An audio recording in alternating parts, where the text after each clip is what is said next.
इधर निकाय चुनाव में योगी आदित्यनाथ को मिली जीत, उधर मोदी ने दिल्ली से किया ऐलान, अमित शाह नहीं योगी तय करेंगे 2024 का रोड मैप। योगी को प्रधानमंत्री मोदी ने दी बड़ी जिम्मेदारी, तो क्या शाह को किया गया साइडलाइन? मोदी को बीजेपी के चाणक्य से ज्यादा योगी पर क्यों भरोसा? आधी रात क्यों करनी पड़ी योगी को बैठक के बाद योगी ने किया कौन सा बड़ा ऐलान? योगी से नरेंद्र मोदी भी हो गए गदगद। इधर निकाय चुनाव में योगी आदित्यनाथ ने उत्तर प्रदेश में विरोधी पार्टियों का सुपड़ा साफ किया। उधर नरेंद्र मोदी इतने ज्यादा खुश हो गए कि उन्होंने योगी आदित्यनाथ को बहुत बड़ी जिम्मेदारी सौंपने का फैसला कर लिया। ये जिम्मेदारी अब तक बीजेपी के चाणक्य यानी अमित शाह संभाला करते थे, लेकिन अब जब योगी आदित्यनाथ को ये जिम्मेदारी सौंप दी गई तो हर कोई बस देखता ही रह गया। लेकिन इसके साथ ही सवाल ये भी आया कि क्या अब योगी आदित्यनाथ अमित शाह से आगे निकल गए, और अगर ऐसा हुआ है तो फिर अब अमित शाह का आगे क्या होगा? इन सवालों का जवाब आपको इस 3 मिनट के वीडियो में मिल जाएगा। लेकिन पहले बात योगी आदित्यनाथ की कर लेते हैं।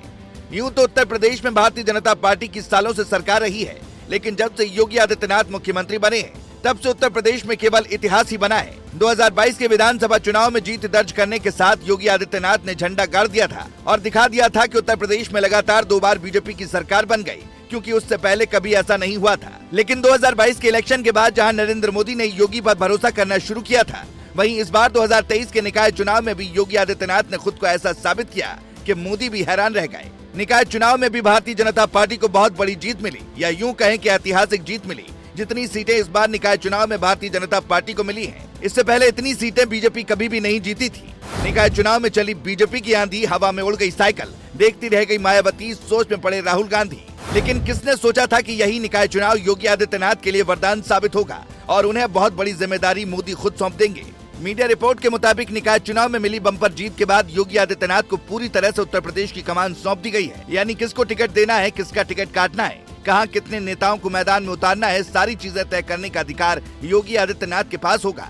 ये काम अमित शाह और नरेंद्र मोदी साथ मिलकर करते थे, लेकिन अब क्योंकि योगी आदित्यनाथ ने अमित शाह से भी अच्छा रिजल्ट लाकर दिखा दिया है, इसलिए योगी आदित्यनाथ पर मोदी ने भी पूरी तरह से भरोसा करने का मन बनाया।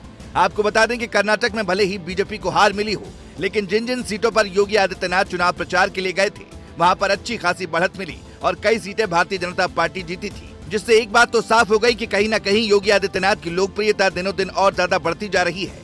लेकिन सवाल है कि अगर अमित शाह की जगह योगी आदित्यनाथ ले लेंगे तो फिर अमित शाह का क्या होगा?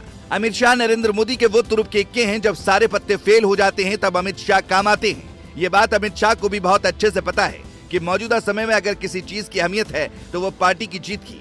ऐसे में अगर योगी आदित्यनाथ उत्तर प्रदेश को खुद जिता सकते हैं तो फिर उत्तर प्रदेश में हस्तक्षेप करने का कोई मतलब बनता नहीं है। यानी भले ही योगी आदित्यनाथ को उत्तर प्रदेश की कमान सौंप दी गई है, पर अमित शाह बाकी राज्यों में अपनी जिम्मेदारी जस के तस निभाते रहेंगे। अमित शाह को बीजेपी का चाणक्य कहा जाता है। शाह के ही नेतृत्व में बीजेपी ने कई चुनाव बड़े अंतर के साथ जीते हैं। कहा जाता है कि जब विरोधी सोचना खत्म कर देते हैं तो अमित शाह वहां से सोचना शुरू कर देते हैं। यानी अमित शाह का तोड़ ना तो बीजेपी के पास है और ना ही विपक्ष के पास। लेकिन जिस तरह से योगी आदित्यनाथ का कद लगातार बढ़ाया जा रहा है, इससे एक बात तो साफ होती दिखाई दे रही है कि आने वाले दिनों में बीजेपी में कुछ बहुत बड़ा होने वाला है, क्योंकि प्रधानमंत्री नरेंद्र मोदी की अब धीरे धीरे उम्र हो रही है। ऐसे में देश को संभालने के लिए कोई तेज तर्रार और धाकड़ नेता चाहिए, और ये सारे गुण योगी आदित्यनाथ में मौजूद है। वैसे आपको क्या लगता है, क्या योगी कभी प्रधानमंत्री बन पाएंगे? कमेंट पे अपनी राय बताना ना भूले। Bureau report.